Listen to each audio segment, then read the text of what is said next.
Anak-anak, kita akan memasuki pembahasan TO yang kedua dan Ibu percaya anak-anak tetap semangat untuk berlatih di rumah. Kita akan bahas yang pertama untuk TO yang kedua. Di sini diketahui data ada nama proses, produk, manfaat produk. Ini kamu bisa lihat di buku cetak ya, dan ini sudah ada penjelasannya. Nomor 2 itu adalah pada pembakaran setiap 1 gram bahan bakar yang datanya di bawah ini menghasilkan energi yang paling besar. Diberi daftar bahan macam-macam bahan bakar, kemudian ada MR-nya dan ada delta H-nya. Yang ditanya untuk 1 gram, makanya kamu ubah dulu ke mol. 1 gram itu berapa mol? Ubah 1 gram dibagi oleh MR-nya masing-masing, kemudian kalikan dengan delta H-nya. Maka akan mendapatkan delta H yang paling besar adalah nomor 1. Nomor 3, untuk ion Cl dengan nomor atom 1737 mempunyai proton, elektron, dan neutron berapa masing-masing. Di sini muatannya negatif 1, berarti dia menerima elektron. Maka yang berubah hanya elektronnya saja. 18, sedangkan protonnya tetap 17, neutronnya nomor massa dikurangin proton. Makanya dapat 20. Selanjutnya nomor 4, data dari berbagai indikator. Di sini indikatornya ada 4 macam dengan trayek pH yang berbeda. Diminta indikator mana yang paling cocok untuk titrasi asam nitrat, itu asam kuat, NH3 itu basa lemah. Kalau dicampur maka akan membentuk garam dari asam kuat basa lemah. Ya, berarti garamnya bersifat asam. Maka titik ekivalennya itu di bawah 7, yaitu 5 sampai 6. Maka yang cocok adalah indikator yang B. Nomor berikutnya itu adalah nomor 5. Di sini diberi data percobaan untuk menentukan suatu orde dari persamaan laju reaksi, ya. Nah, di sini percobaannya kamu perhatikan konsentrasi ICl H2. Maka ditanya satuan tetapan laju reaksi K. Maka langkah yang pertama tentukan dulu persamaan laju reaksinya. Persamaan laju reaksi V sama dengan K kali konsentrasi per reaksi. Dipangkatkan dengan ordenya, reaksinya ICl dan H2. Untuk menentukan orde X, maka cari konsentrasi H2 yang sama. Di sini datanya adalah 1 dan 3. Ya. Maka kalau kamu masukkan 2 percobaan ini akan mendapatkan persamaan 2 pangkat X sama dengan 2, X-nya sama dengan 1.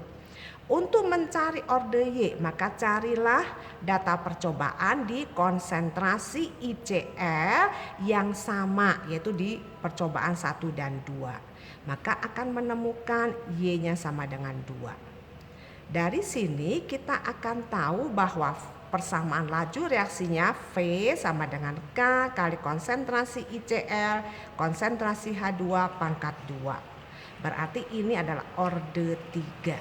Maka satuannya kamu masukkan. Di sini V itu laju adalah molar per second. Sedangkan konsentrasi ICl ini adalah molar, H2 kuadrat adalah molar kuadrat. Maka kalau dihitung mendapatkan molar minus 2, second minus 1. Ingat bahwa molar mol per liter. Maka kalau kamu ubah ke mol per liter akan diperoleh jawabannya yang D. Nomor 6, dalam sebuah wadah tertutup bervolume 1 liter terdapat kesetimbangan batu kapur CaCO3 menjadi CaO tambah CO2 dengan Kp 0,1 atm. Pernyataan berikut yang benar. Kalau kamu perhatikan pernyataan di sini itu semua menyangkut tekanan.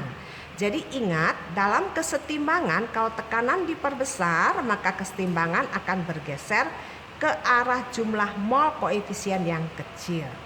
Nah, tekanan itu berlaku hanya untuk gas, sedangkan solid tidak. Maka koefisien di sini yang besar itu ada di kanan, sedangkan koefisien yang kecilnya ada di kiri. Maka jawabannya adalah B. Kita masuk ke soal berikutnya, nomor 7. Di antara keempat asam halida HF, HCl, HBr, HI. Nah, ini coba ya kamu untuk membuka kembali teorinya di buku sub pokok bahasan tentang halogen. Ya, HF merupakan asam terkuat, itu salah. HI yang paling kuat. Titik didih HF tertinggi itu benar karena memiliki ikatan hidrogen. Nah, ikatan hidrogen selain ada di H dengan F, ada juga di HO, H dengan N.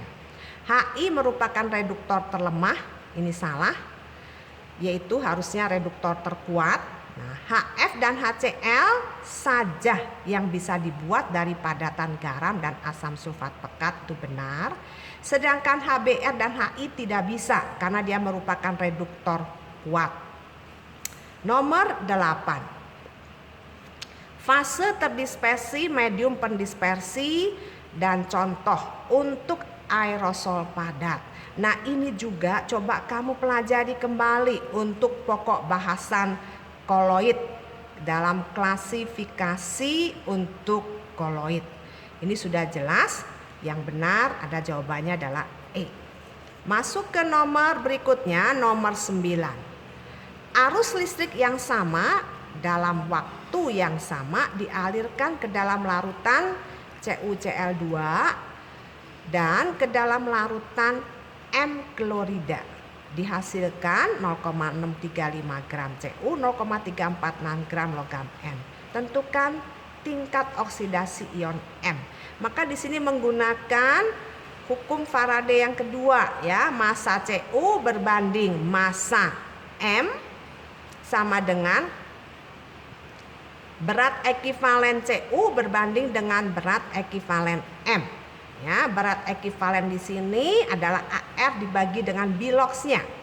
Maka kalau dimasukkan Cu biloxnya 2, 63,5 per 2. Sedangkan M kita misalkan X, maka akan didapat X-nya sama dengan 3. Yang terakhir nomor 10. Pencegahan korosi dengan metode pengorbanan anoda. Nah, ini pun juga kamu bisa baca kembali di sub pokok bahasan tentang korosi ya, pengorbanan anoda sama saja dengan perlindungan katoda. Saya rasa cukup jelas di sini, jawabannya adalah E.